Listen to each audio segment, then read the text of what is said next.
কি অনিক ভাই, আজ তো দেখলাম ম্যাডাম নিজে আপনার বাইকে উঠছে, আবার পিছন থেকে শক্ত করে জড়িয়ে ধরেছিল, ব্যাপারটা কি? আরে ভাই, তেমন কিছু না। আমাদের বাসার রাস্তা তো একই দিকে, তাই ম্যাডামকে একটু লিফট দিলাম। আর আপনারাই বলেন, এত সুন্দর একজন ম্যাডাম পাশে বসে থাকলে কে না একটু কথা বলতে চাইবে? কথাটা বলে আমি আবার হেসে ফেললাম।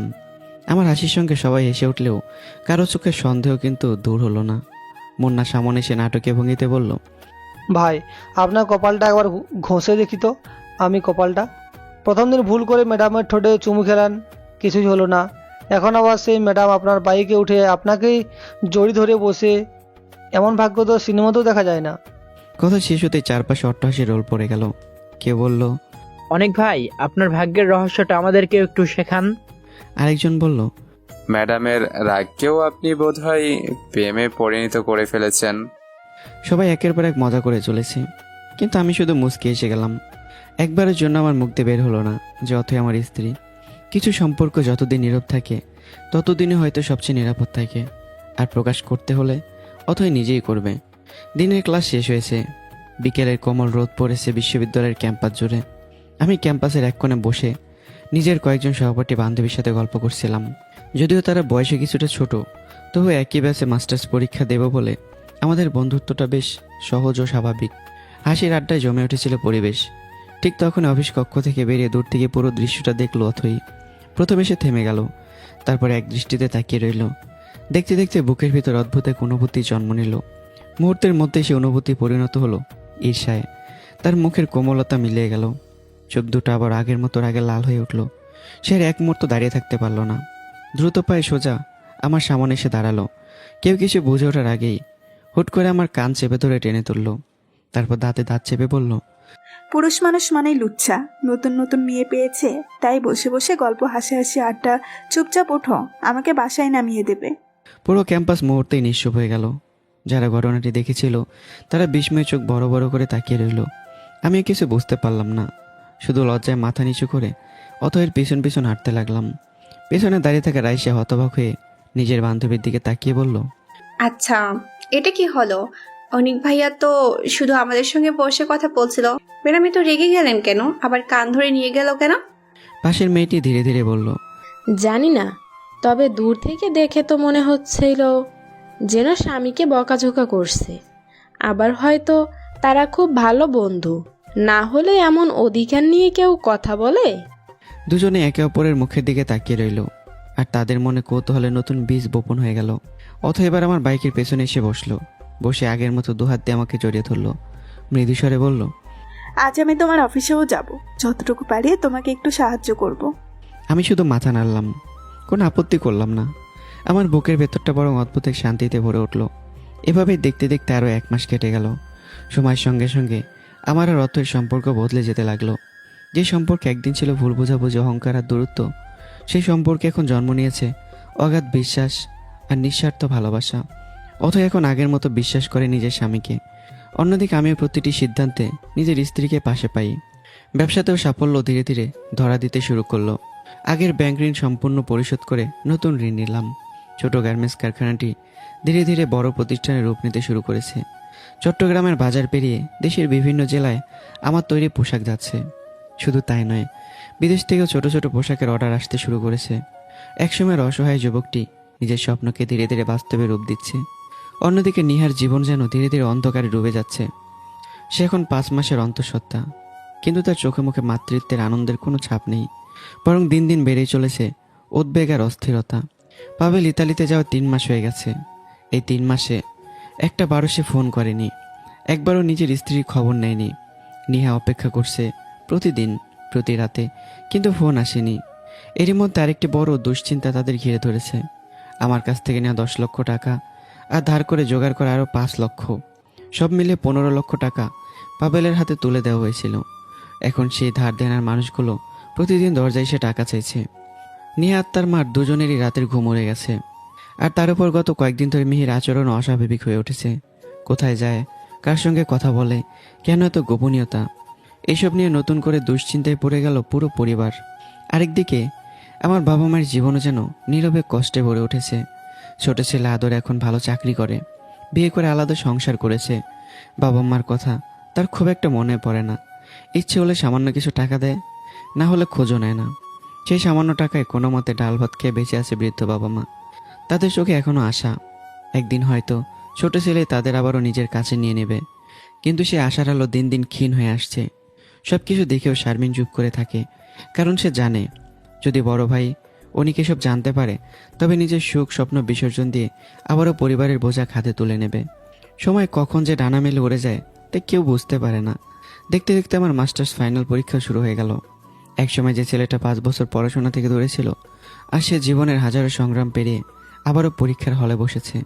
ব্যবসার ব্যস্ততা, সংসারের দায়িত্ব, স্ত্রী, ছোট রিয়া সব সামলেও নিজের স্বপ্নটাকে আমি ছেড়ে দেইনি। সেদিন ছিল শেষ পরীক্ষা। পরীক্ষা শেষ হতে পুরো বিশ্ববিদ্যালয়ে যেন আবারও প্রাণ ফিরে পেল। কেউ ছবি তুলছে, কেউ বন্ধুদের জড়িয়ে ধরে ভবিষ্যতের পরিকল্পনা করছে, আবার কেউ শেষ দিনের আড্ডায় মেতে উঠেছে। আর কিছুদিন পর বিদায় অনুষ্ঠান, তার জন্য পরিকল্পনা চলছে। আমিও নিজের কয়েকজন সহপাঠী বন্ধু বান্ধবীদের সঙ্গে বিশ্ববিদ্যালয়ের এক কোণে দাঁড়িয়ে গল্প করছিলাম। সবাই নিজেদের পরীক্ষা নিয়ে আলোচনা করছে। ঠিক তখনই রাইসা হেসে বলল, আনিক ভাই, একটা বিষয় ভাবতেই কেমন যেন লাগে। আপনি আমার থেকে 5-6 বছরের সিনিয়র, অথচ আজকে আমার সাথে মাস্টার ফাইনাল পরীক্ষা দিলেন। জীবনটা সত্যি কত অদ্ভুত, তাই না? কথাটা শুনে সবাই হেসে উঠল। জীবনে সব কিছু সময় মতো হয় না রাইসা। কেউ আগে পৌঁছে যায়, কেউ একটু দেরিতে। গুরুত্বপূর্ণ বিষয় হলো গন্তব্যে পৌঁছানো। আমার কথায় উপস্থিত সবাই সম্মতির হাসি হাসলো। ঠিক তখনই রাইসার চোখ চলে গেল দূরে। অফিস ভবনের সামনে দাঁড়িয়ে অথই এক দৃষ্টিতে তাকিয়ে আছে। তার চোখ দুটো লাল, মুখে সেই চিরচেনা রাগের ছাপ।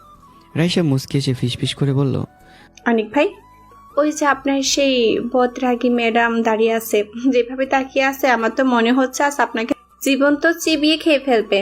কথা শেষ হতে চারপাশে আবার হাসির রোল পড়ে গেল। আমিও লজ্জামাখা হাসি নিয়ে মাথা চুলকাতে লাগলাম। এদিকে অথই আর এক মুহূর্ত দাঁড়িয়ে রইল না। রাগে হনহন করে বিশ্ববিদ্যালয়ের গেটের দিকে হাঁটতে শুরু করলো। আমি বুঝতে পারলাম জ্বর আসছে। আমি তাড়াতাড়ি পার্কিংয়ে গিয়ে নিজের বাইক বের করলাম। ততক্ষণ অথই বিশ্ববিদ্যালয়ের গেট পেরিয়ে অনেকটা দূরে চলে গেছে। আমি দ্রুত বাইক চালিয়ে তার সামনে গিয়ে দাঁড়ালাম। বাইক থামতে অথই বুড়ুকুসকে বলল, আমার জন্য কেন দাঁড়িয়ে আছো? যাও না তোমার সেই কম বয়সী বান্ধবীদের কাছে, ওদের সঙ্গে আড্ডা দাও। আমি বুঝতে পারলাম এটা রাগ নয়, এটা ভালোবাসার ঈর্ষা। আমার ঠোঁটে অজান্তে একটা হাসি ফুটে উঠল। আমার স্ত্রীকে দেখে বিশ্ববিদ্যালয়ের শিক্ষক থেকে শুরু করে ছাত্র সবাই পাগল। এমন রূপবতী, এমন গুণবতী একজন স্ত্রী ঘরে রেখে আমি অন্য কারো দিকে তাকাবো? আমার চোখে তো এখন শুধু একজনই আছে। চলো ওঠো, আজকে আবার রাগ করে হাঁটতে হাঁটতে অফিসে যাওয়ার কোনো দরকার নেই। অতই মুখ ঘুরিয়ে রাখলেও ঠোঁটের কোণে লুকিয়ে রাখা হাসিটা আর চাপতে পারলো না। চুপচাপ বাইকের পেছনে উঠে আগের মতো দুহাত দিয়ে আমাকে শক্ত করে জড়িয়ে ধরলো। বাইকটা শহরের রাস্তা পেরিয়ে এসে থামলো আমার গার্মেন্টস ফ্যাক্টরির সামনে। মাত্র 1 বছরের দৃশ্যপট যেন পুরো বদলে গেছে। যে ছেলেটার হাতে একদিন পুঁজি বলতে ছিল শুধু স্বপ্ন আর অদম্য ইচ্ছাশক্তি, আজ তার প্রতিষ্ঠানে 5 শতাধিক মেশিন একসঙ্গে কাজ করছে। শত শত শ্রমিকের কর্মস্থান হয়েছে। দেশের বাজার ছড়িয়ে বিদেশেও যাচ্ছে আমার তৈরি পোশাক। নিজের উপার্জনের টাকা একটি গাড়িও কিনেছি, নিজের একটি বাড়ি তৈরি করেছি। অল্প সময়ের মধ্যে ব্যবসায়ী মহলে অনেক নাম সম্মানের সঙ্গে উচ্চারিত হতে শুরু করেছে। সব কিছুর নৈপথ্যে ছিল পরিশ্রম। আমার পাশে ছিল একজন মানুষের অটল বিশ্বাস, অথই। দুজন স্বামী স্ত্রীর পাশাপাশি হেঁটেই অফিসের ভেতরে ঢুকতেই দুজনেই চমকে দাঁড়ালাম। সোফায় বসে আছেন আনিসুর রহমান। তাকে দেখে অথয়ের মুখ মুহূর্তের মধ্যে শক্ত হয়ে গেল। চোখে জ্বলে উঠল পুরনো অভিমান। সে একটু দ্বিধা না করে বলল, মিস্টার আনিসুর রহমান, আপনি এখানে কেন এসেছেন? এটা আমার স্বামীর অফিস। আপনাকে এখানে দেখে আমার একদমই ভালো লাগছে না, নাকি আমাদের উন্নতি দেখে সহ্য হচ্ছে না? আবার এসেছেন আমার স্বামীর কানে আমার বিরুদ্ধে বিষ ঢালতে? পুরো অফিস নিস্তব্ধ হয়ে গেল। আনিসুর রহমান শুধু মৃদু এসে তাকিয়ে রইলেন। আমি হতভম্ব হয়ে অথয়ের দিকে তাকিয়ে বললাম, অথই, এটা কি ধরনের কথা? উনি তোমার বাবা, আমারও বাবা। মুরব্বীদের সঙ্গে এভাবে কথা বলতে নেই। অথই কোনো ভ্রুক্ষেপ করলো না। সে দৃঢ় কণ্ঠে বলল, অনেক, তুমি চুপ থাকবে? যে মানুষ আমার স্বামীকে অপমান করেছে তাকে আমি বাবা বলে মানতে পারি না।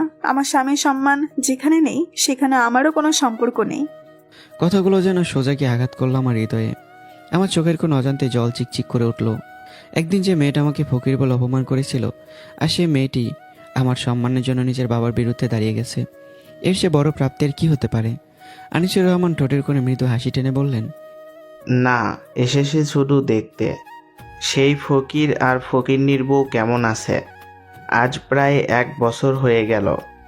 ভাবছিলাম কবে আমার কাছে হাত পাততে আসবে। কিন্তু দেখছি তোরা তো বেশ ভালোই আছিস। এখন আর তোদের ফকির বলা যায় না।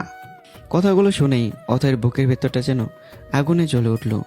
সে দাঁতে দাঁত চেপে বলল, প্রয়োজন হলে আমি আর আমার স্বামী শুধু পান্তা ভাত খেয়েই বেঁচে থাকবো, তবুও আপনার কাছে কোনোদিন হাত পাতবো না। যে মানুষ আমার স্বামীকে অসম্মান করে তাকে সম্মান দেখানোর প্রয়োজন আমি অনুভব করি না।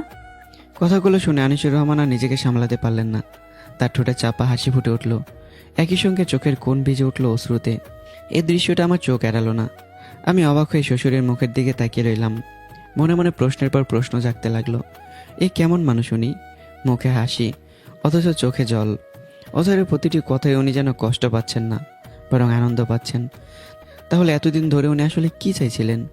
আমার বুকের ভিতর অজানা এক রহস্য ধীরে ধীরে মাথা তুলে দাঁড়ালো। আমি অনুভব করলাম আনিসুর রহমানের এই খেলায় এখন অনেক অজানা অধ্যায় বাকি আছে। অথই মুখ ফিরিয়ে নিল, ঠোঁট শক্ত করে চেপে ধরে রাগে কাঁপা কণ্ঠে বলল, তো মিস্টার আনিসুর রহমান, আমাদের দেখা হয়েছে, আমাদের উন্নতি দেখেছেন, এবার আসতে পারেন। আমি আমার স্বামী আর সন্তানকে নিয়ে খুব ভালো আছি। কথাটা শুনে আনিসুর রহমানের ঠোঁটের কোণে ধীরে একটা হাসি ফুটে উঠল। সেই হাসির আড়ালে লুকিয়েছিল এক অদ্ভুত তৃপ্তি। তিনি শান্ত গলায় বললেন, মিসেস অথই, একটা কথা ভুলে যেও না, আমি তোমার বাবা। আর আজ যে স্বামীর জন্য তোমার চোখে এত ভালোবাসা, এত গর্ব, সেই মানুষটার হাতে কিন্তু তোমাকে আমি তুলে দিয়েছিলাম। এক মুহূর্তের জন্য অথই চুপ করে রইল। তারপর দুহাত বুকের ওপর ভাঁজ করে দাঁড়িয়ে গম্ভীর দৃষ্টিতে তার বাবার দিকে তাকালো। ধীরে ধীরে বলল, ঠিক সেই কারণেই আপনাকে অসংখ্য ধন্যবাদ বাবা। জীবনে প্রথমবারের মতো আপনি আমার জন্য সবচেয়ে কঠিন সিদ্ধান্ত নিয়েছিলেন। এমন একজন মানুষকে আমার জীবনের সঙ্গী বানানোর জন্য আমি আপনার কাছে কৃতজ্ঞ। একটু থেমে আবারও বলল, এখন আপনি যেতে পারেন। আমি পাশ থেকে সব শুনছিলাম। শ্বশুরের এই অদ্ভুত কথোপকথনে আমি অসুস্থ অনুভব করছিলাম। আমি একটু এগিয়ে গিয়ে অথইকে বললাম, অথই, এভাবে বলো না। উনি তোমার বাবা, আমারও বড়। উনি আমার বিরুদ্ধে তোমাকে কি বলেছেন, কি করেননি আমি জানি না, আমি জানতেও চাই না। এসব নিয়ে আর কথা বাড়িয়ে লাভ নেই। তারপর অফিসের বাইরে দাঁড়িয়ে থাকা কর্মচারীকে ডেকে বললাম, প্রিয়াঙ্কা, বাবার জন্য চা নাস্তার ব্যবস্থা করো। অথই কিছু বলতে গিয়েও থেমে গেল। আমার প্রতি তার সম্মান এখন নিজের রাগের চেয়েও বড়। সে আর একটা কথা বলল না। এই দৃশ্য দেখে আনিসুর রহমানের বুকটা অদ্ভুত এক শান্তিতে ভরে উঠল। তার মেয়েটা বদলে গেছে। যে মেয়েটা একদিন অহংকারের আগুন হয়ে থাকতো, আজ সে নিজের স্বামীর সম্মানের জন্য নিজের রাগ পর্যন্ত গিলে ফেলছে। এই দৃশ্যই তো তিনি দেখতে চেয়েছিলেন। মৃদু হেসে বললেন, না জামাই বাবাজি, চা নাস্তার দরকার নেই। আমি শুধু তোদের দেখতে এসেছিলাম, এখন চলি। তিনি দরজা দিকে কয়েক কদম এগিয়ে গেলেন। ঠিক তখনই মিস্টার আনিসুর রহমান। অথয়ের ডাকে তিনি থমকে দাঁড়ালেন। ধীরে ধীরে পিছন ফিরে তাকালেন। অফিসের ভেতর মুহূর্তে নেমে এলো এক অদ্ভুত নীরবতা। আমিও বিস্ময়ে স্তব্ধ। অথয়ের চোখে যেন অন্যরকম এক ঝিলিক। অথই মুচকে এসে বলল, আমাদের স্বামী স্ত্রীর পক্ষ থেকে আপনার জন্য একটা দুঃসংবাদ আছে, আর আমাদের জন্য সবচেয়ে বড় সুখবর। আনিসুর রহমান বুড়ুকুসকে তাকালেন। কি কথা? আমার বুকের ভিতর ধুকপুক শুরু হয়ে গেছে। আমি অবাক হয়ে অথয়ের দিকে তাকিয়ে বললাম, অথয় প্লিজ, আর সাসপেন্স রেখো না, কি বলতে চাও বলো। আমার হার্টবিটটা যেন বুক ভেঙে বেরিয়ে আসছে। অথয় ধীরে ধীরে আমার দিকে তাকালো। তারপর আবারও তার বাবার দিকে তাকিয়ে চোখে চোখ রেখে শান্ত কণ্ঠে বলল, আজ রাতে আমি ওকে একটা উপহার দিতে চেয়েছিলাম, কারণ আজ ওর জন্মদিন। একটু থামলো। তারপর ঠোঁটে ফুটে উঠল লাজুক এক হাসি। তারপর খুব ধীরে কিন্তু স্পষ্ট কণ্ঠে বলল, মিস্টার আনিসুর রহমান, আমি আবার মা হতে চলেছি। পুরো অফিস যেন নিস্তব্ধ হয়ে গেল। অথয় আবারও বলল, আমি 3 মাসের অন্তঃসত্ত্বা।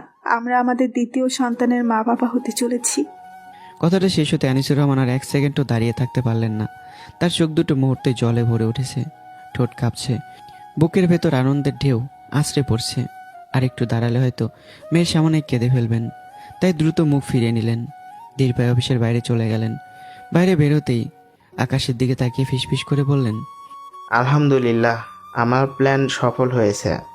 ওরা শুধু স্বামী স্ত্রী নয়, আজ সত্যিকারের জীবনসঙ্গী হয়েছে। এদিকে আমি যেন এখনো বিশ্বাসই করতে পারছি না। আমি বিস্ফোরিত চোখে অথয়ের দিকে তাকিয়ে আছি। পরের মুহূর্তেই ছুটে গিয়ে তাকে দুহাত দিয়ে বুকে জড়িয়ে ধরলাম। আমার পুরো শরীর কাঁপছে, চোখ বেয়ে আনন্দের অশ্রু গড়িয়ে পড়ছে। অথই, আমি খুব খুশি। না, খুশি না, আজ আমি পৃথিবীর সবচেয়ে সুখী মানুষ। জানো কোন কথাটা শুনে আমার সবচেয়ে বেশি ভালো লেগেছে? অথই মাথা তুলে আমার দিকে তাকালো। কোনটা? তুমি বলেছ আমরা দ্বিতীয় সন্তানের বাবা মা হতে চলেছি। আমি বলনি, আমরা বলেছ। এই একটা শব্দই বুঝিয়ে দিলে আজ তুমি আমাকে পুরোপুরি নিজের মানুষ হিসেবে মেনে নিয়েছো। অথয়ের চোখ ভিজে উঠল। সে আবার আমাকে জড়িয়ে ধরলো, বুকের ওপর মাথা রেখে ফিসফিস করে বলল, জানো অনেক, একজন নারীর জীবনের সবচেয়ে বড় পুরস্কার কি? আমি মুচকে এসে তার চুলে হাত বুলিয়ে দিলাম। কি? অথয় চোখ বন্ধ করে বলল, একজন নারী যদি তার জীবনের একজন দায়িত্বশীল, সৎ, আত্মসম্মানবোধ পুরুষকে স্বামী হিসেবে পায়, সেটাই তার জীবনের সবচেয়ে বড় পুরস্কার। একটু থেমে আরো শক্ত করে আমাকে জড়িয়ে ধরলো। আর আমি সেই পুরস্কারটা পেয়েছি, তুমি আমার স্বামী।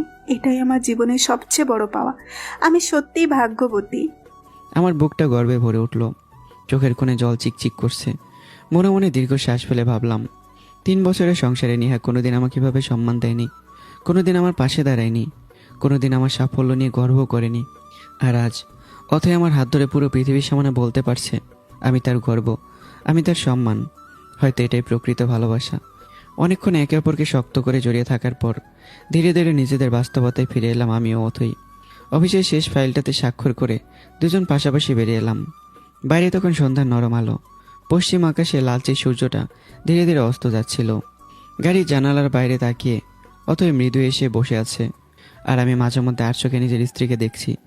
এই ছোট ছোট মুহূর্তগুলো যেন আমাদের কাছে পৃথিবীর সবচেয়ে দামি সুখ। অবশেষে গাড়ি এসে থামলো বাসার সামনে। দরজা খুলে ভেতরে পা রাখতেই পাশের রুম থেকে ছোট্ট পায়ে টুকটাক শব্দ ভেসে এলো।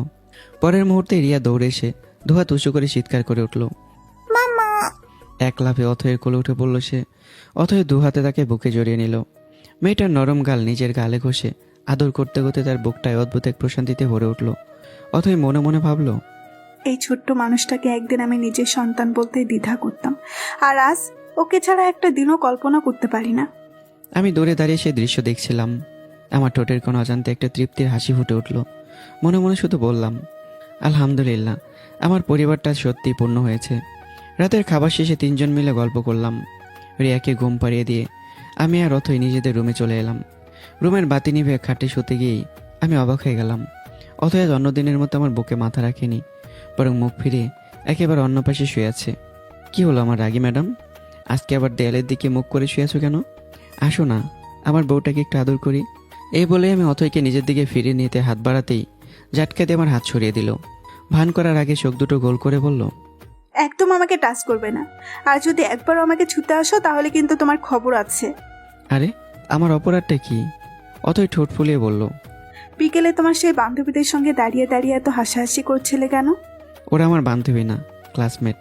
আজ ফাইনাল পরীক্ষা শেষ হয়েছে, কাল বিদায় অনুষ্ঠান। এরপর হয়তো জীবনের কোনোদিন দেখা হবে না। এত ব্যাখ্যা আমাকে দিতে হবে না, আমার আদালতের রায় হয়ে গেছে। কি রায়? অথয় গাল ফুলিয়ে বলে, আগামী 3 মাস তুমি আমার থেকে দূরে থাকবে, এটাই তোমার শাস্তি। 3 মাস? দুঃখিত ম্যাডাম, এই রায় আমি মানতে পারছি না। বলে মুহূর্তের মধ্যে অথয়কে নিজের দিকে টেনে নিলাম। অথয় কিছু বুঝে ওঠার আগেই আমি তার ঠোঁটে নিজের ঠোঁট ছুঁয়ে দিলাম। অথয় প্রথমে ভান করে একটু আপত্তি জানালেও পরক্ষণে চোখ বন্ধ করে দিল। ধীরে ধীরে অভিমান করলে ভালোবাসায় পরিণত হলো। একটি স্পর্শের পর আরেকটি স্পর্শ, একটি অনুভূতির পর আরেকটি অনুভূতি। দুটো হৃদয় আবার একে অপরে ভালোবাসায় ডুবে গেল। রাতের নীরবতার সাক্ষী হয়ে রইল আমাদের নিঃশব্দ ভালোবাসার। পরদিন ভোর, জানালার ফাঁক দিয়ে সূর্যের প্রথম আলো এসে পড়ছে ঘরের ভেতর। অথয়ের ঘুম ভাঙতে সে কিছুক্ষণ চুপচাপ আমার দিকে তাকিয়ে রইল। ঘুমন্ত মানুষটাকে আজ অসম্ভব শান্ত লাগছে। মৃদু এসে ঝুঁকি পড়ে সে আমার কপালে আলতো করে একটা চুমু এঁকে দিল। তারপর নিঃশব্দে উঠে ফ্রেশে নাস্তা তৈরি করলো, নিজেও তৈরি হলো। ছোট রিয়াকেও সুন্দর করে সাজিয়ে দিল। সব কিছু শেষ করে যখন আমার ঘুম ভাঙলো তখন চোখ খুলে আমি অবাক।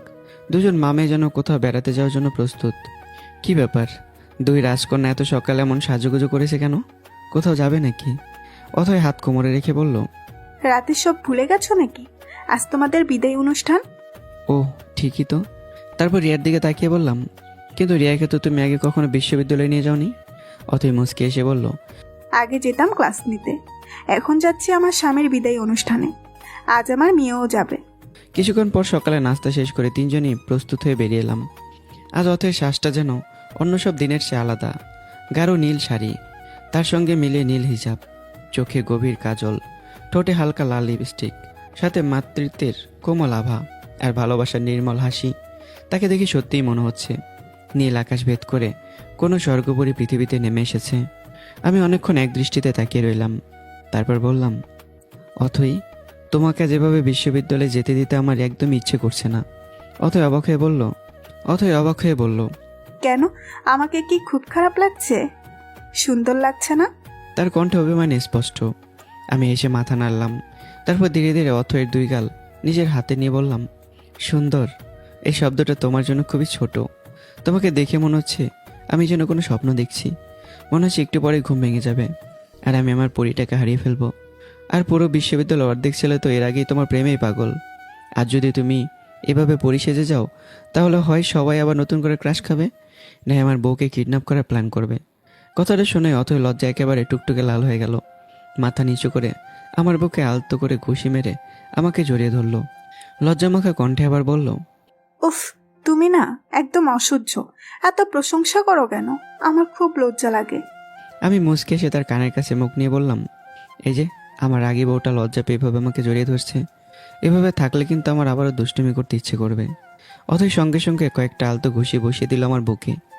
বদমাইশ, 1 নম্বরে লুচ্চা। সুযোগ পেলেই শুধু লুচ্চামি। আমি হো হো করে এসে উঠলাম। পরের মুহূর্তেই অথই এসে ফেলল। আমাদের সে প্রাণ খোলা হাসিতে যেন পুরো বাড়িটা আনন্দে ভরে উঠল। ঠিক তখনই ছোট্ট রিয়া টলমল পায়ে দৌড়ে এসে আবারও দুহাত বাড়িয়ে চিৎকার করে উঠল। মাম্মা। অতই নিচু হয়ে তাকে কোলে তুলে নিল। এক হাতে রিয়া আর এক হাতে আমার হাত। এই ছোট্ট পরিটাকে দেখে মনে হচ্ছিল সুখ বুঝি ঠিক এমনই হয়। গাড়ি তোটার ঠিক আগে আমি হঠাৎ থেমে গেলাম। একবার অথয়ের দিকে তাকালাম, আরেকবার রিয়ার দিকে তাকিয়ে, আচ্ছা অথই, একটা কথা জিজ্ঞাসা করি। কি? আমরা যেভাবে একসাথে তার উপর রিয়াকে নিয়ে বিশ্ববিদ্যালয়ে যাচ্ছি, সবাই তো দেখবে। তখন কি সবাই জেনে যাবে না যে বিশ্ববিদ্যালয়ের একজন স্টুডেন্টই তোমার হাজবেন্ড? অথই অবাক হয়ে কয়েক সেকেন্ড আমার দিকে তাকিয়ে রইল, তারপর ধীরে ধীরে বলল, তার মানে তুমি এতদিন কাউকে বলনি আমরা স্বামী স্ত্রী? প্রতিদিন আমাকে নিয়ে যাও, আবার নিয়ে আসো, তবুও না। আমি ঠোঁটের করে মৃদু হাসি টেনে বললাম, বিয়ের প্রথম দিন তোমার বলা কথাটা আজও আমার মনে আছে। অতএব বিস্মিত চোখে তাকালো। তুমি বলেছিলে কাউকে যদি জানতে দাও তোমার স্টুডেন্ট তোমার স্বামী, তাহলে আমি বিশ্ববিদ্যালয়ের মুখ দেখাতে পারবো না, আমার সম্মান থাকবে না। সেই কথাটা সম্মান রেখে আজ পর্যন্ত কাউকে কিছু বলিনি। কথাটা শেষ হতে অথয়ের বুকটা মোচড় দিয়ে উঠল, লজ্জায় মাথাটা নুয়ে গেল, চোখের কোণে চিকচিক করে উঠল জল।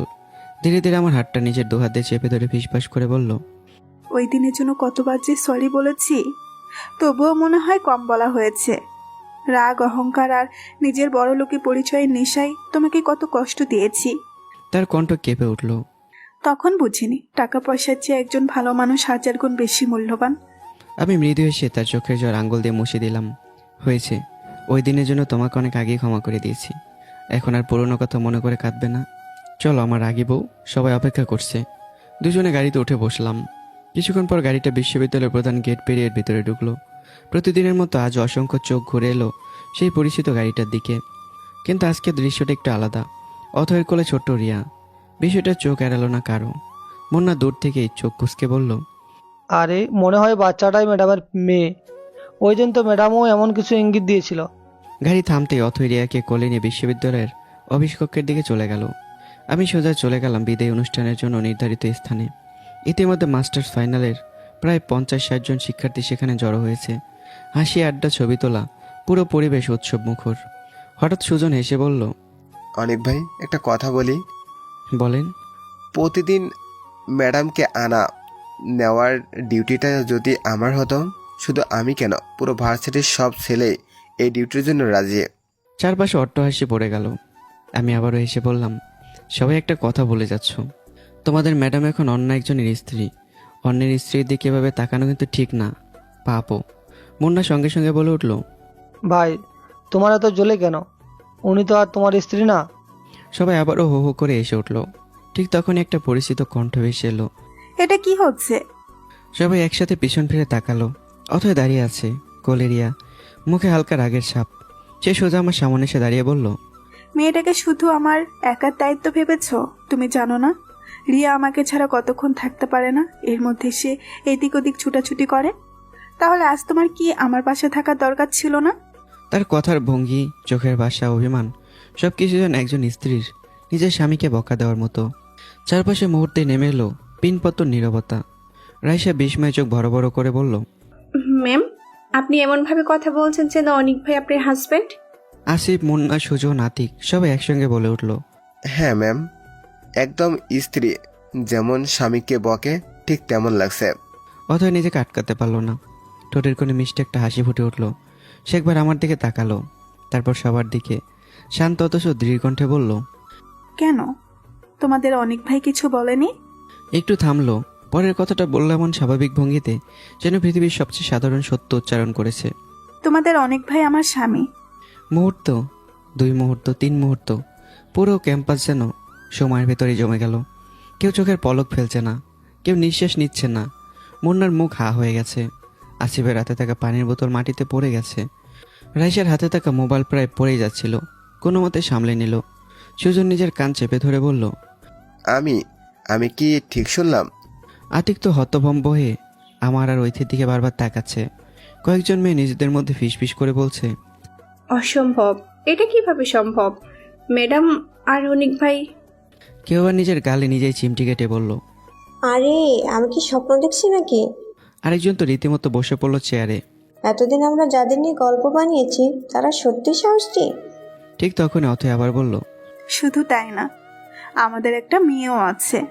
সে রিয়ার মাথায় হাত বুলিয়ে দিল, তারপর লজ্জায় লাল হয়ে যাওয়া আমার দিকে তাকিয়ে দুষ্ট হাসি দিয়ে যোগ করলো, আর কয়েক মাস পর আমাদের দ্বিতীয় সন্তানও পৃথিবীতে আসবে। এই কথাটা শুনে পুরো ক্যাম্পাস যেন বিস্ফোরিত হলো। কি, দ্বিতীয় সন্তানও? মানে 3 বছর ধরে?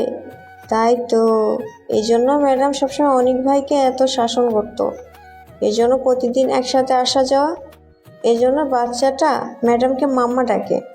সবার মুখে শুধু বিস্ময় আর বিস্ময়ে।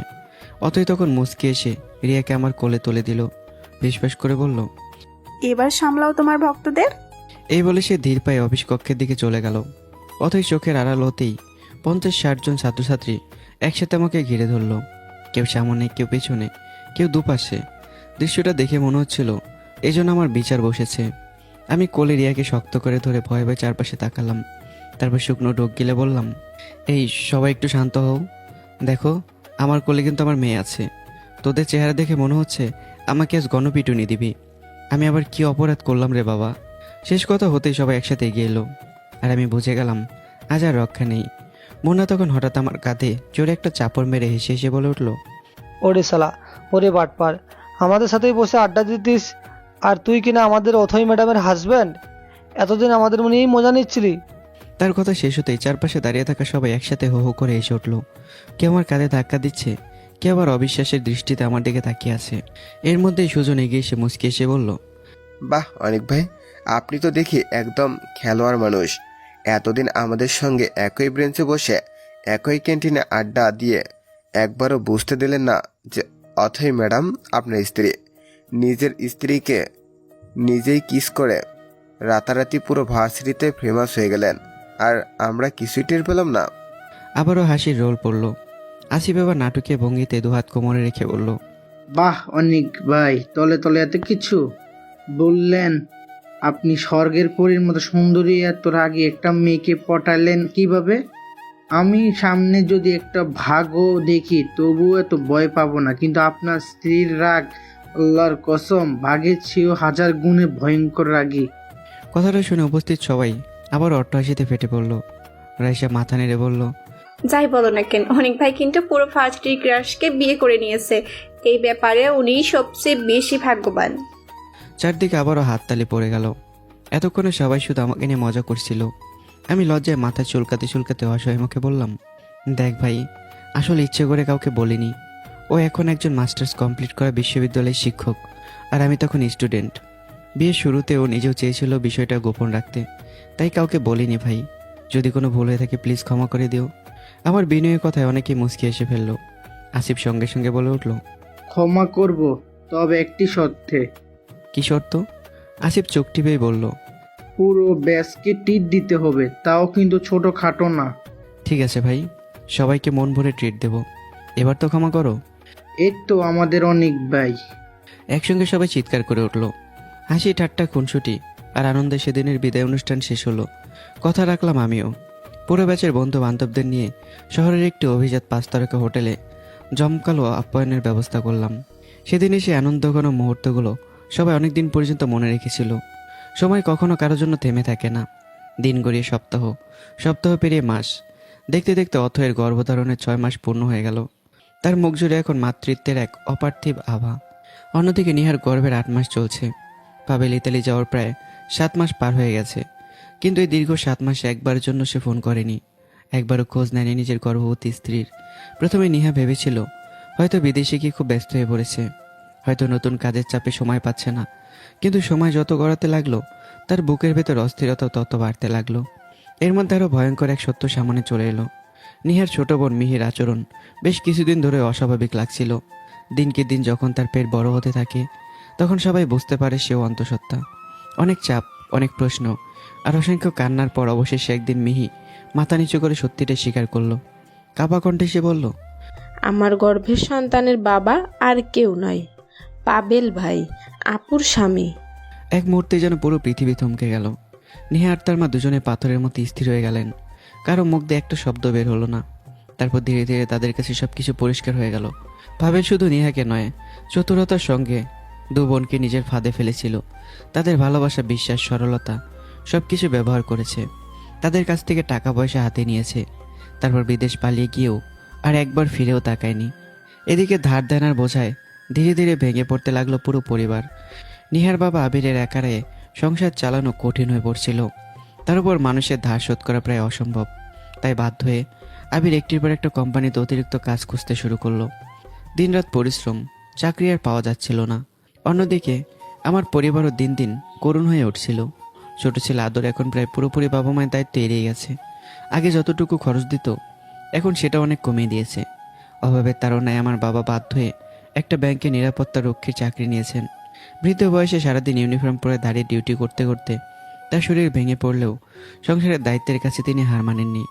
আমার মা বহুবার আদরের বাড়িতে গেছেন, ভেবেছেন হয়তো আজ ছেলে একটু ভালোভাবে কথা বলবে, কিন্তু প্রতিবারই অপমানিত হয়ে ফিরে আসতে হয়েছে। কখনো দরজা থেকে ফিরে দেওয়া হয়েছে, কখনো অপমান করে বাড়ি থেকে বের করে দেওয়া হয়েছে। অথচ যে ছেলের জন্য একসময় বুকে রক্ত পানি করেছিলেন, আর সেই ছেলেই তাদের সবচেয়ে বড় কষ্টের কারণ।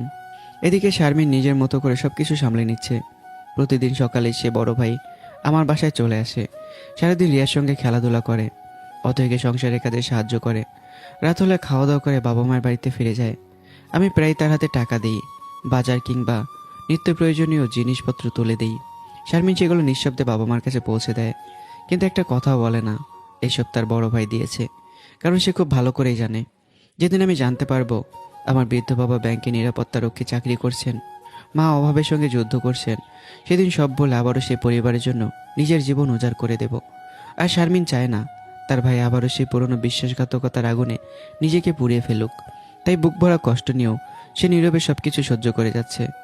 এদিকে আমার জীবনে যেন ধীরে ধীরে আল্লাহর রহমতের দরজাগুলো একের পর এক খুলে যেতে লাগলো।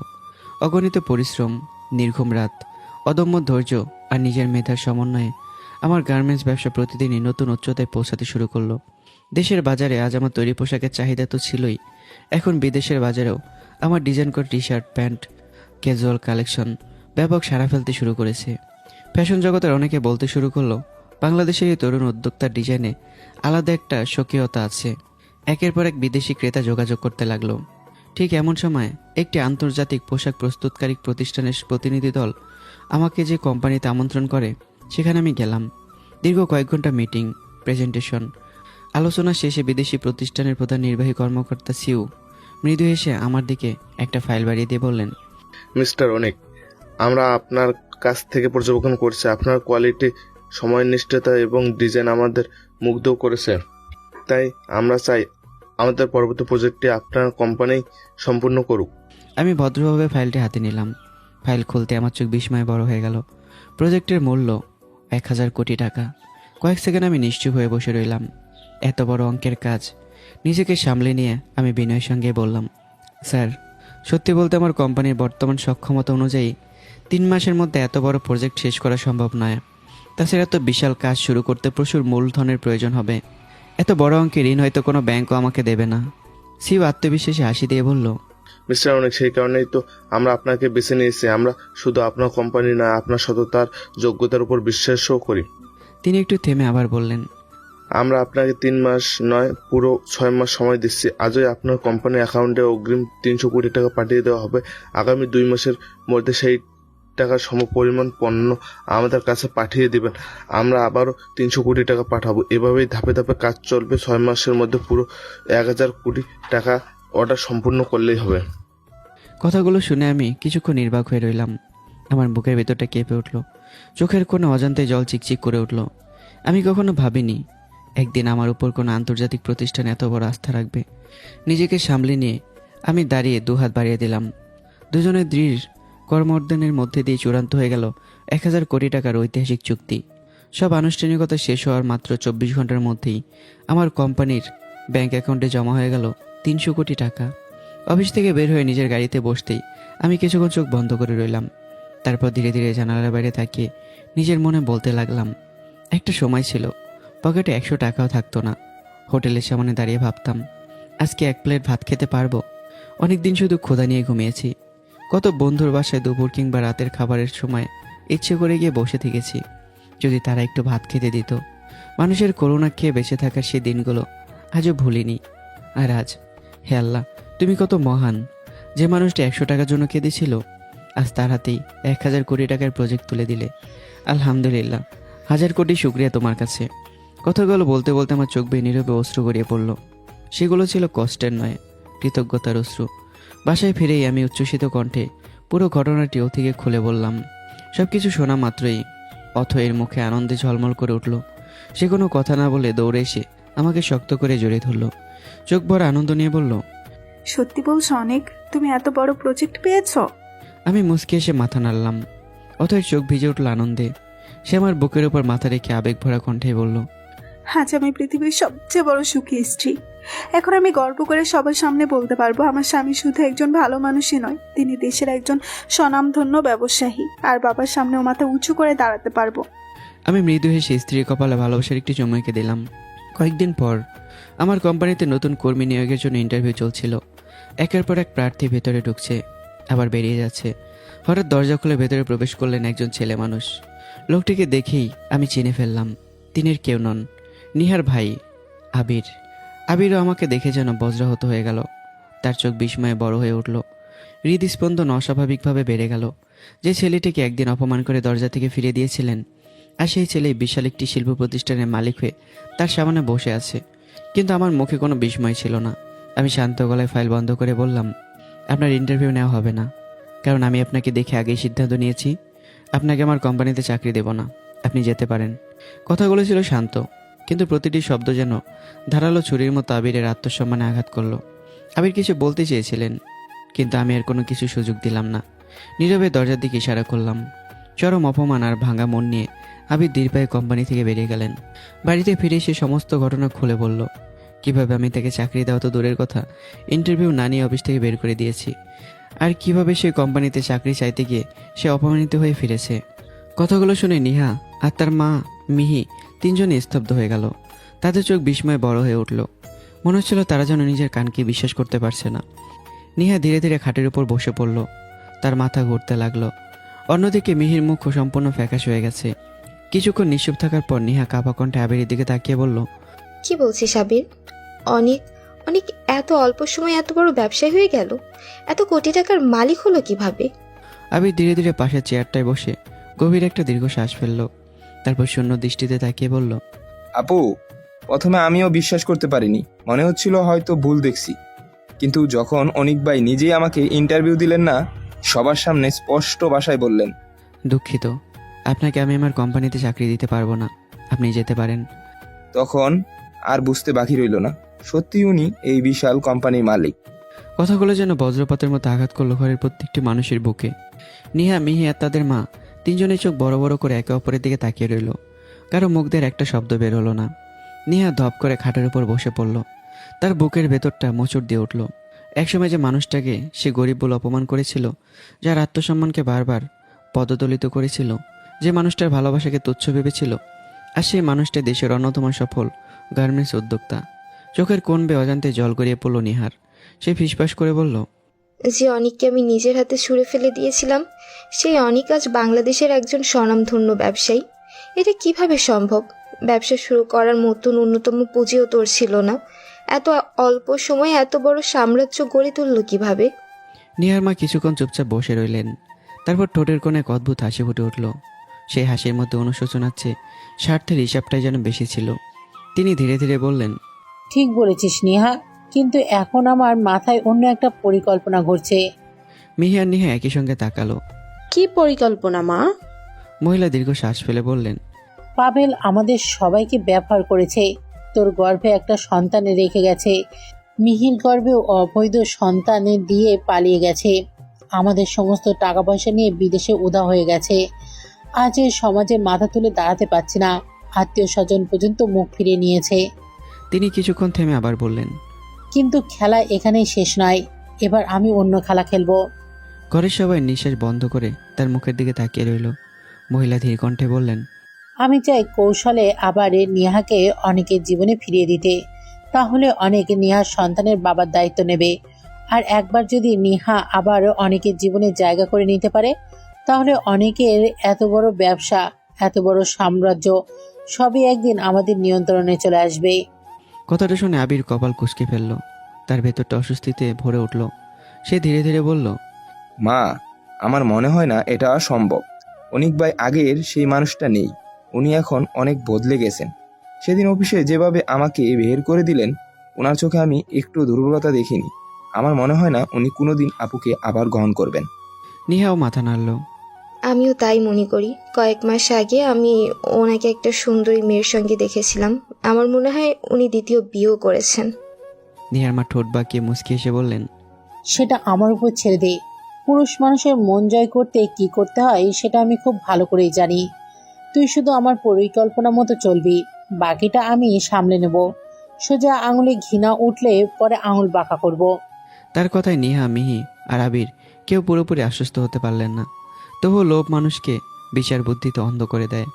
একসময় চারজনের মুখে ধীরে ধীরে এক রহস্যময় হাসি ফুটে উঠল। সেই হাসির প্রতিধ্বনি যেন পুরো ঘরের দেয়ালে ছড়িয়ে পড়ল। কিন্তু তারা কেউই বুঝতে পারল না যে মানুষটাকে একদিন অবহেলা করেছিল, অবহেলায় হারিয়েছিল, সেই মানুষটি আজ আর আগের সে অনেক নেই। অন্যদিকে আমি নিজের সমস্ত মনোযোগ ব্যবসার দিকে দিয়েছি। দিনরাত পরিশ্রম, সততা আর মেধার জোরে আমার কোম্পানি এখন দেশের গণ্ডি পেরিয়ে আন্তর্জাতিক বাজারেও পরিচিত হয়ে উঠেছে। বাংলাদেশের বড় বড় শিল্পপতি, ব্যবসায়ী ও বিদেশি ক্রেতারা এখন নিজেরাই আমার সঙ্গে যোগাযোগ করছেন। আমার নাম এখন সফল উদ্যোক্তাদের তালিকায় উচ্চারিত হয় সম্মানের সঙ্গে। এদিকে আদরের সংসারে নেমে এসেছে অশান্তির কালো ছায়া। মা বাবার কাছ থেকে নেওয়া টাকা এবং নিজের চাকরির সঞ্চয় দিয়ে আদর একটি ফ্ল্যাট কিনেছিল। ভালোবাসার অন্ধ বিশ্বাসে সেটি স্ত্রী অহনার নামে লিখেও দিয়েছিল। কিন্তু ফ্ল্যাট নিজের নামে হওয়ার পর থেকেই অহনার আচরণ পাল্টে যেতে শুরু করলো। একদিন আর সহ্য করতে না পেরে আদর স্ত্রীর সামনে দাঁড়িয়ে শান্ত কণ্ঠে বলল, অহনা, আমি তোমাকে ভালোবেসে বিয়ে করেছি। তোমাকে বিশ্বাস করেই আমার জীবনের সবচেয়ে বড় সম্পদ তোমার নামে লিখে দিয়েছি। কিন্তু তারপর থেকেই তোমার আচরণ দিন দিন বদলে যাচ্ছে কেন? অহনা তাচ্ছিলের হাসি এসে বলল, সন্দেহ তো হবেই, কারণ তুমি আর তোমার পরিবার সারা জীবন মানুষকে ঠকিয়ে নিজের স্বার্থ দেখছো। নিজের বাবা মায়ের কাছ থেকে টাকা নিয়ে আজ তাদের খোঁজ পর্যন্ত রাখো না। যে ছেলে নিজের জন্মদাতা বাবা মায়ের প্রতি দায়িত্ব পালন করতে পারে না, সে আবার আমার চরিত্র নিয়ে প্রশ্ন করতে এসেছে। কথাগুলো যেন ধারালো ছুরির মতো আদরের বুকে গিয়ে বিঁধল। সে নির্বাক হয়ে দাঁড়িয়ে রইল। নিজের অতীতের প্রতিটি ভুল, প্রতিটি স্বার্থপর সিদ্ধান্ত এক একে তার চোখের সামনে ভেসে উঠতে লাগলো। আজ যেন আয়নার সামনে দাঁড়িয়ে সে নিজের প্রকৃত মুখটাই দেখতে পেল।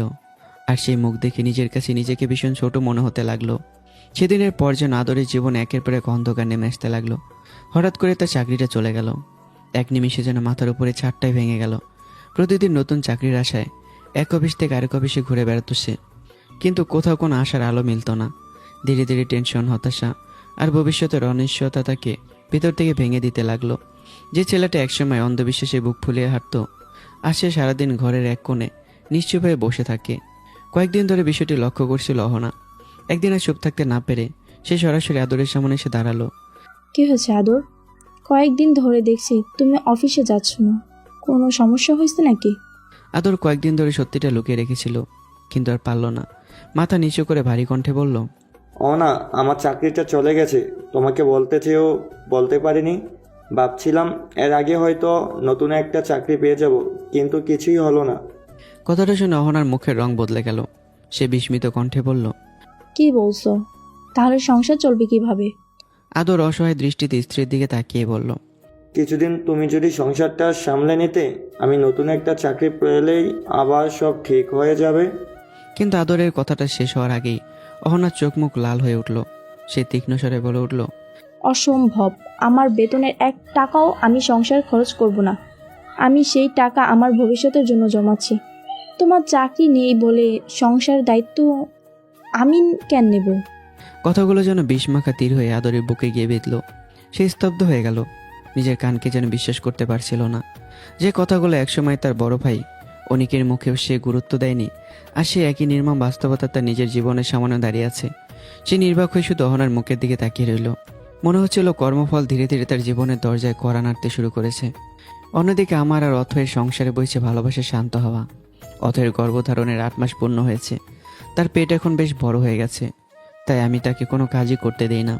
বিছানা থেকে নামতে গেলেও ছুটে যাই। ওয়াশরুমে যাওয়ার সময় হাত ধরে নিয়ে যাই। সময় মতো ওষুধ খাওয়ানো, নিজের হাতে খাবার তুলে দেওয়া। অফিস থেকে শত ব্যস্ততা নিয়েও বাড়ি ফিরেই প্রথম খোঁজ নেই স্ত্রী আর ছোট্ট রিয়ার। এদিকে রিয়া সারাক্ষণ সবসময় দৌড়ে বেড়ায়, কখনো মায়ের পাশে, কখনো বাবার কোল জোরে। এক বিকেলে আমি অফিস থেকে ফিরেই আবার অথয়ের পাশে বসে তাকে ফল কেটে খাইয়ে দিচ্ছিলাম। অথই মুচকে এসে আমার দিকে তাকিয়ে নরম কণ্ঠে বলল, আচ্ছা শুনি, তুমি সারাদিন অফিসে এত পরিশ্রম করো, তারপর বাসায় এসেও একটুও বিশ্রাম না নিয়ে আমার সেবায় লেগে যাও। তোমার কি একটুও কষ্ট হয় না? আমার কোম্পানি, আমার স্বপ্ন, কিন্তু আমার পুরো পৃথিবীটা তুমি আর রিয়া। একদিকে ব্যবসা আর অন্যদিকে আমার পরিবার। পৃথিবীর সব কিছু হারিয়ে ফেললে আমি চলতে পারবো, কিন্তু তোমাদের দুজনকে হারানোর কথা আমি আর কল্পনাও করতে পারি না। আমি আমার অথৈকে খুব ভালোবাসি। তোমার সামান্য কষ্ট আমি সহ্য করতে পারবো না। কথাগুলো বলতে বলতেই আমার ধীরে ধীরে মাথাটা অথৈর কোলে রেখে দিলাম। কিছুক্ষণ নীরব থেকে আবার বললাম, জানো অথৈ, আমার পুরো জীবনটা কেটে গেছে অন্যদের জন্য বাঁচতে বাঁচতে। বাবা মা, ভাই বোন, নেহা, সবার মুখে হাসি ফোটানোর জন্য নিজের সর্বোচ্চ বিসর্জন দিয়েছি। নিজের স্বপ্ন বিসর্জন দিয়েছি। নিজের ইচ্ছা, নিজের চাওয়া পাওয়া সব কিছু মাটি চাপা দিয়েছি। অনেকদিন এমন হয়েছে আমার জুতো ছিঁড়ে পা কেটে রক্ত বের হয়েছে, তবুও নিজের জন্য নতুন জুতা কিনিনি, কারণ সেই টাকাটা দিয়ে পরিবারের প্রয়োজন মিটিয়েছি। ভেবেছিলাম একদিন হয়তো তারা বুঝবে, একদিন হয়তো বলবে তুই অনেক কষ্ট করেছিস। আমার ঠোঁটে তিক্ত এক হাসি ফুটে উঠল। কিন্তু জানো, সে মানুষগুলোর কাছ থেকে একটু ভালোবাসা পাইনি। সাপোর্ট তো দূরের কথা, প্রতিদিন কটু কথা, অপমান আর মানসিক নির্যাতন তো পেয়েছি। ধীরে ধীরে আমি ভেতর থেকে শেষ হয়ে যাচ্ছিলাম। প্রতিটি শব্দই অথই হৃদয়কে আঘাত করছিল। তার চোখ ঝাপসা হয়ে এলো, নিঃশব্দে অশ্রু গড়িয়ে পড়তে লাগলো। সবচেয়ে বেশি কষ্ট হতো যখন মনে হতো আমার পাশে দাঁড়ানোর মতো একজন মানুষও নেই। তখন রাতের পর রাত বাথরুমের দরজা বন্ধ করে নিজের মুখ চেপে ধরে কাঁদতাম, যেন কেউ সেই কান্নার শব্দ শুনতে না পায়। পৃথিবীর সবচেয়ে কষ্টকর জিনিস কি জানো অথই? নিজের হাতে নিজের মুখ চেপে ধরে অঝরে কান্না করা। আমি ধীরে ধীরে অথয়ের হাতটা শক্ত করে ধরে আবারও বললাম, কিন্তু আজ তুমি আমার রক্তে, আমার নিঃশ্বাসে, আমার অস্তিত্বে মিশে গেছো। তোমাকে যদি কোনোদিন হারিয়ে ফেলি আমি সত্যিই বাঁচব না অথই। কথাটা বলেই থেমে গেলাম। হঠাৎ অনুভব করলাম আমার মুখের ওপর টুপটাপ করে কয়েক ফোঁটা জল গড়িয়ে পড়ছে। চমকে উঠে উপরে তাকাতে দেখলাম অথই অঝরে কাঁদছে। চোখের জল থামানোর কোনো চেষ্টাই করছে না সে। পর মুহূর্তেই অথই কাপা হাতে আমার ঠোঁট চেপে ধরলো, কাঁদতে কাঁদতে বলল, চুপ, একদম চুপ। এমন অশুভ কথা আর কোনোদিন মুখে আনবে না। অথই আমার কপালে আলতো করে চুমু খেয়ে ফিসফাস করে বলল, আমি তোমার ঐথ। এই শরীরের প্রথম স্পর্শ যেমন তোমার ছিল, শেষ স্পর্শটাও তোমারই থাকবে। মৃত্যু ছাড়া কেউ আমাকে তোমার কাছ থেকে আলাদা করতে পারবে না। যতদিন আমার নিঃশ্বাস চলবে ততদিন আমি তোমার হাত ছেড়ে কোথাও যাব না। কথাগুলো শুনে আমি নিজেকে সামলাতে পারলাম না। আমি মুখটা একেবারে অথয়ের কোলে গুজে দিলাম। দুহাত দিয়ে স্ত্রীকে শক্ত করে জড়িয়ে ধরে হামা করে কেঁদে উঠলাম। সে কান্না কোনো দুর্বল মানুষের কান্না ছিল না। সেটা ছিল বছরের পর বছর বুকের ভেতর জমে থাকা অপমান, অবহেলা, না পাওয়া ভালোবাসা আর অসহায়ত্বের বিস্ফোরণ। অথই জীবনে প্রথমবার দেখলো একজন পুরুষ শিশুর মতো ভেঙে পড়ে কাঁদতে পারে। সে আমার মাথায় আলতো করে হাত বুলিয়ে দিতে লাগলো। মনে মনে শুধু একটাই প্রতিজ্ঞা করলো, এই মানুষটার চোখে আর কোনোদিন কষ্টের অশ্রু দেখতে দেব না। তার জীবনের প্রতিটি অপূর্ণতা, প্রতিটি ক্ষত নিজের ভালোবাসা দিয়ে একদিন না একদিন পূরণ করেই ছাড়বে। সেদিনের সে রাতটা ছিল আমার জীবনের এক নতুন জন্মের রাত। বছরের পর বছর বুকের ভেতর জমে থাকা অপমান, না পাওয়া ভালোবাসা, অবহেলা আর অসহায়ত্ব সব কিছু যেন অশ্রু স্রোতে মুছে গেল। যে কষ্টগুলো এতদিন একা বয়ে বেরিয়েছি, সেদিন আর সেগুলো শুধু আর আমার একা রইল না। অথই স্বামীর প্রতিটি যন্ত্রণা নিজের বুকের ভেতর জায়গা করে নিল। সে অনুভব করছিল আমার প্রতিটি ক্ষত যেন তার নিজের হৃদয়ে তৈরি হয়েছে। স্বামীকে শক্ত করে বুকে জড়িয়ে ধরে সে মনে মনে প্রতিজ্ঞা করলো, আজ থেকে মানুষটার কোনো কষ্ট আর একার থাকবে না। প্রতিটি দুঃখ, প্রতিটি ব্যথা, প্রতিটি অশ্রুর অংশীদার অথই নিজেই হবে। সেই রাতের সেই দুজন মানুষ শুধু স্বামী স্ত্রী নয়, একে অপরের সুখ দুঃখের আজীবনের সঙ্গী হয়ে উঠল। দুদিন পর আদর একা বসে ল্যাপটপে বিভিন্ন প্রতিষ্ঠানে চাকরির আবেদন করছিল। প্রতিটা আবেদন যেন শেষ আসার প্রদীপ। হঠাৎ অহনা এসে তার সামনে দাঁড়িয়ে কয়েকটি কাগজ ছুড়ে দিয়ে বলল, আদর, এখানে সই করে দাও। আদর অবাক হয়ে কাগজগুলোর দিকে তাকালো। বরুকুসকে জিজ্ঞাসা করলো। অহনা ঠান্ডা গলায় উত্তর দিল, ডিভোর্স পেপার।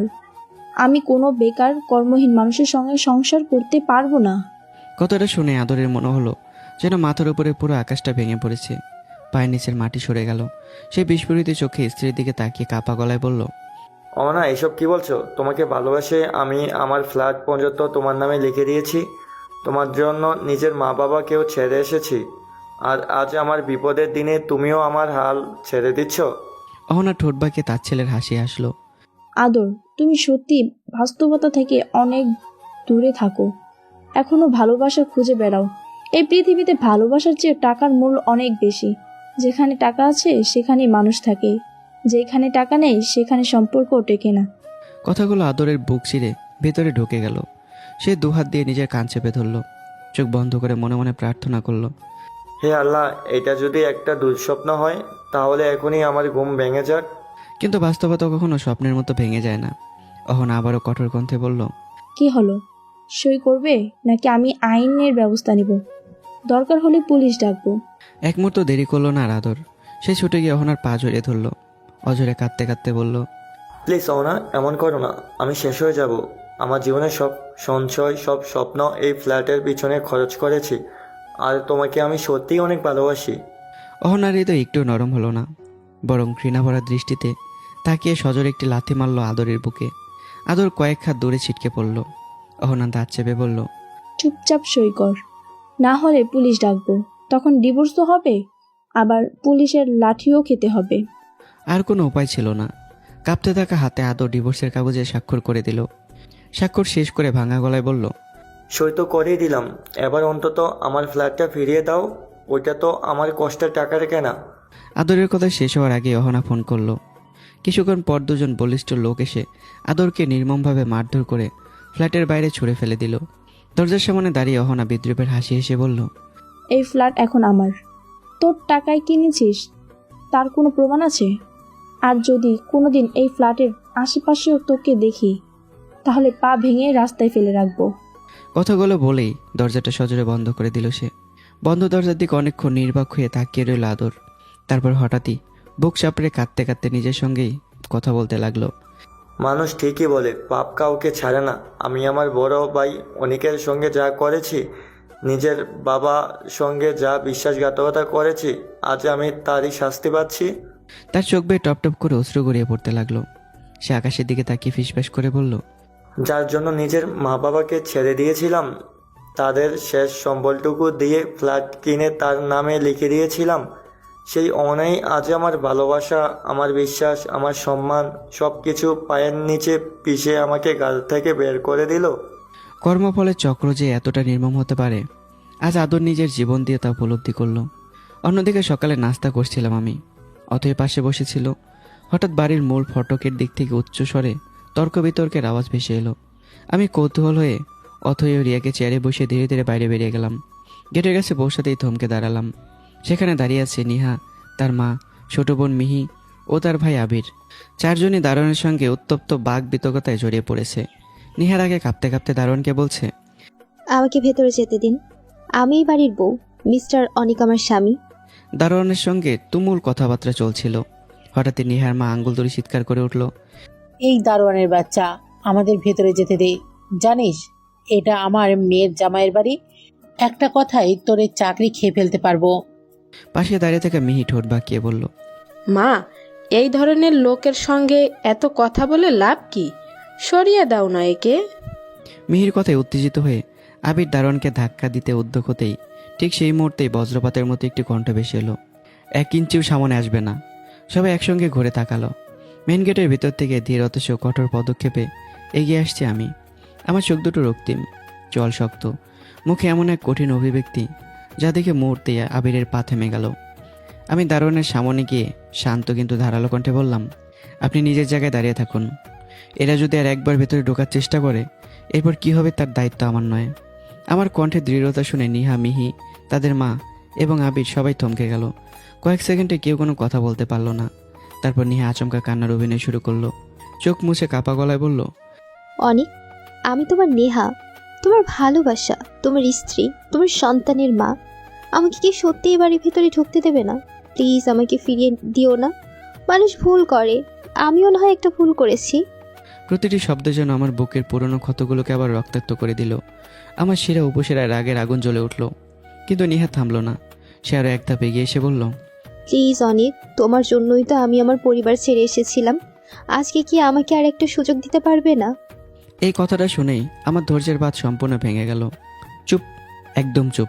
আমার কণ্ঠে তীব্রতে চারপাশ মুহূর্তে স্তব্ধ হয়ে গেল। আমার চোখ দুটো রাগে লাল হয়ে উঠেছে। ভালোবাসা? তোর মুখে ভালোবাসার কথা মানায় না। যে মেয়ে আমাকে মিথ্যা অপবাদ দিয়ে পুলিশের হাতে তুলে দিয়েছিল, যে আমাকে মানুষের সামনে অপমান করেছিল, যে আমার গলায় ছুরি ধরে 10 লাখ টাকার কাবিন আদায় করেছিল, আর সেই মেয়ে এসে বলে আমি নাকি তার স্বামী। কতটা নির্লজ্জ হলে মানুষ এতটা নিচে নামতে পারে? নেহার মুখ শুকিয়ে গেল। ঠিক তখনই তার মা কাঁদো কাঁদো গলায় এগিয়ে এসে বলল, বাবা অনেক, আমার মেয়েটা না হয় ভুল করেছে, একটা সুযোগ কি দেওয়া যায় না? আমি তোমার মায়ের বয়সী, তোমার মায়ের মতো করেই বলছি বাবা, ওকে আরেকটা সুযোগ দাও। এই কথাটা শুনেই আমার রাগ যেন আরও কয়েক গুণ বেড়ে গেল। চুপ, তোদের মতো মায়েদের জন্য আজ অসংখ্য সংসার ভেঙে যায়। মেয়েদের কানে বিষ ঢেলে স্বামী স্ত্রীর মাঝে আগুন লাগিয়ে একটা সুন্দর পরিবার ধ্বংস করে দিতে তোদের একটু হাত কাঁপে না। আর একটা কথা ভালো করে শুনে রাখো, আমার আর তোমার ডিভোর্স অনেক আগেই হয়ে গেছে। আমাদের সম্পর্ক সেদিনই শেষ হয়ে গেছে। কথাটা শুনে নিহা কেঁপে উঠল, তার নিঃশ্বাস ভারী হয়ে এলো, কিন্তু পর মুহূর্তে সে মরিয়া হয়ে বলে উঠল, আমি সেই ডিভোর্সের কাগজ অনেক আগেই ছিঁড়ে ফেলেছি। কাগজ ছিঁড়ে ফেলেছি মানে ডিভোর্স তো শেষ। এখন আমাকে ভেতরে যেতে দাও। নিহারের কথায় উপস্থিত সবাই অবিশ্বাসের দৃষ্টিতে তার দিকে তাকিয়ে রইল। ঠিক তখনই ভেতর থেকে আরেকটি কণ্ঠ ভেসে এলো। সেই কণ্ঠ ছিল এক অদম্য অধিকার, এক অসীম আত্মবিশ্বাস। অনেক শুধু আমার স্বামী। আমার স্বামীকে আমার কাছ থেকে কেড়ে নেওয়ার ক্ষমতা আল্লাহ ছাড়া পৃথিবীর আর কারণ নেই। সবাই একসঙ্গে ঘুরে তাকালো। ধীরে ধীরে কষ্ট করে পেট সামলে হাঁটতে হাঁটতে এগিয়ে আসছে অথই। 8 মাসের অন্তঃসত্ত্বা হয়েও তার চোখে ছিল অদম্য দৃঢ়তা। আমি মুহূর্তে দৌড়ে গিয়ে তাকে ধরে ফেললাম। অথই, তুমি এখানে এসেছো কেন? তোমার তো বিশ্রাম নেওয়ার কথা ছিল। অথই কোনো উত্তর দিল না। সে শুধু এসে আমার হাত শক্ত করে ধরে আমার পাশে দাঁড়ালো। দৃশ্যটা দেখে নিহার চোখ বিস্ময়ে বড় হয়ে গেল। সে এক দৃষ্টিতে আমার দিকে তাকিয়ে রইল, মনে মনে বলতে লাগলো, এত সুন্দর একটা মেয়ে, এই সৌন্দর্যের সামনে আমি যেন কিছুই না। অনেক, এমন একজন স্ত্রী কোথা থেকে পেল? ঈর্ষা, আফসোস আর হতাশা একসঙ্গে তার বুকের ভেতর মোচড় দিয়ে উঠল, কিন্তু তবুও সে নিজের স্বভাব বদলাতে পারল না। নেহা আবারও চিৎকার করে উঠল, আমার আর অনেকের মাঝে তুই কে? আমাকে আটকাবি? কখনোই পারবি না। অনেক শুধু আমাকে ভালোবাসে। নেহার মুখে নির্লজ্জ কথাগুলো শুনে আমি কয়েক মুহূর্ত নির্বাক হয়ে দাঁড়িয়ে রইলাম। তারপর গভীর দীর্ঘ শ্বাস ফেললাম। মনে মনে শুধু একটা প্রশ্নে ঘুরপাক খেতে লাগলো, একটা মানুষ, একটা পুরো পরিবার এতটা নির্লজ্জ, এতটা বেহায়া কিভাবে হতে পারে?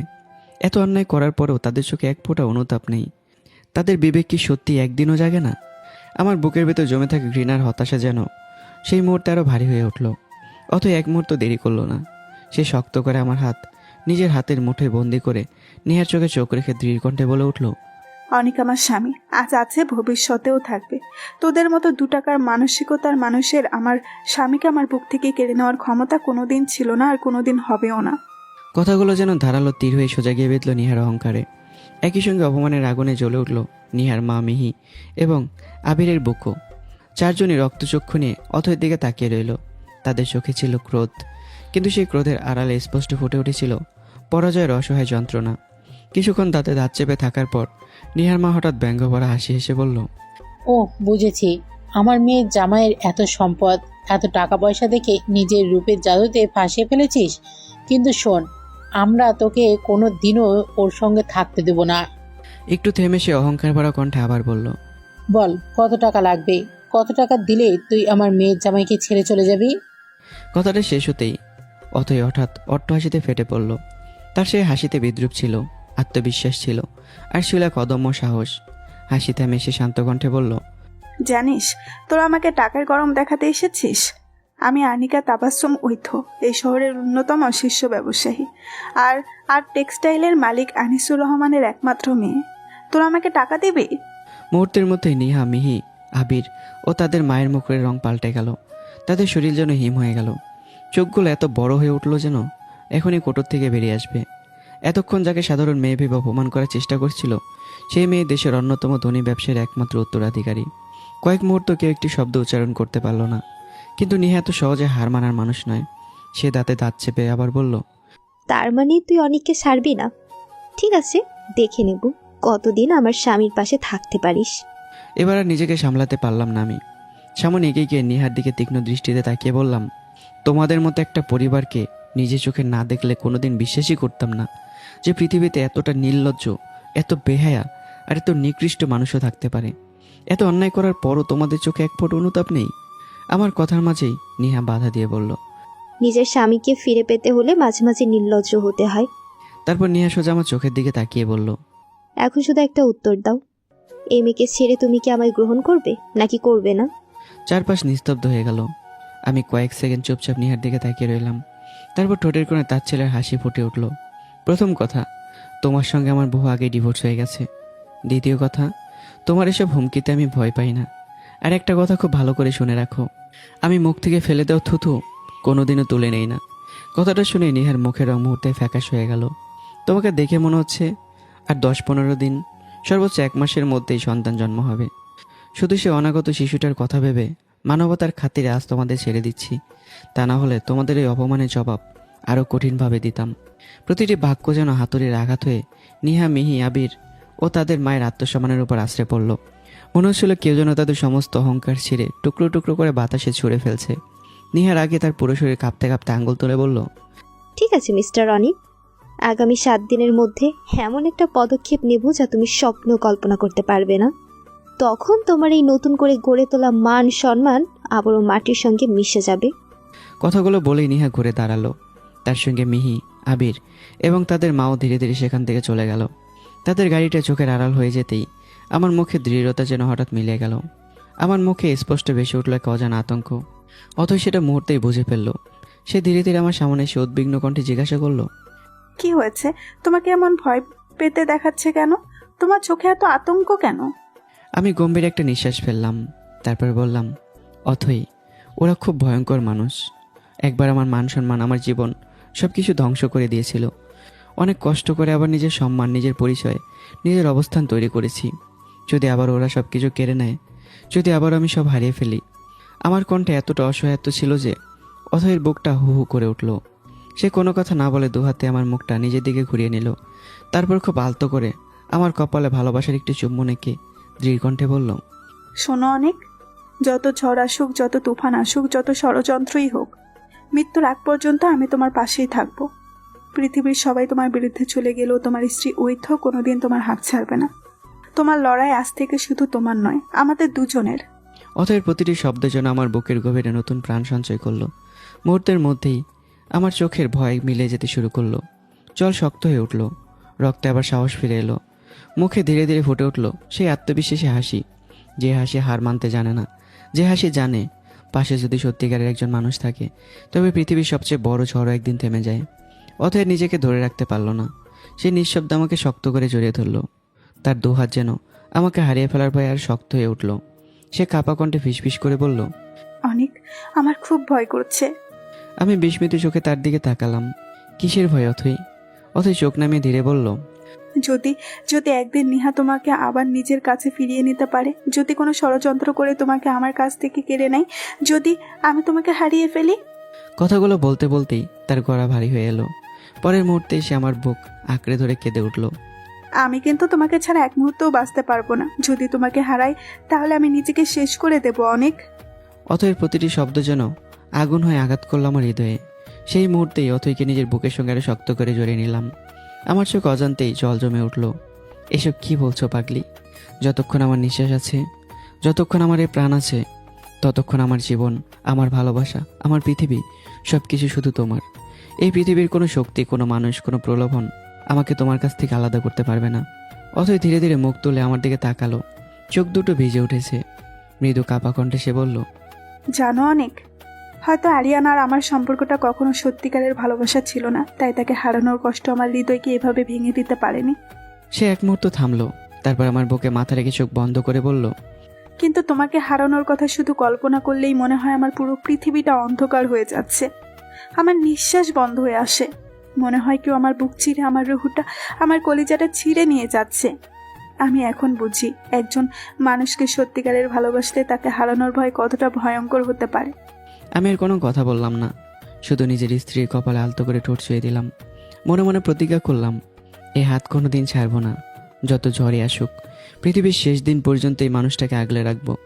অন্যদিকে অপমানের রাগে আর ব্যর্থতায় ফুসতে ফুসতে বাড়িতে ফিরে এসেছে নিহা, মিহি, আবির এবং তাদের মা। ঘরের ভিতর থমথমে নীরবতা। নিহার মা দাঁতে দাঁত চেপে বলল, অনেকের নতুন বউটা কিন্তু মোটেও সহজ মেয়ে নয়।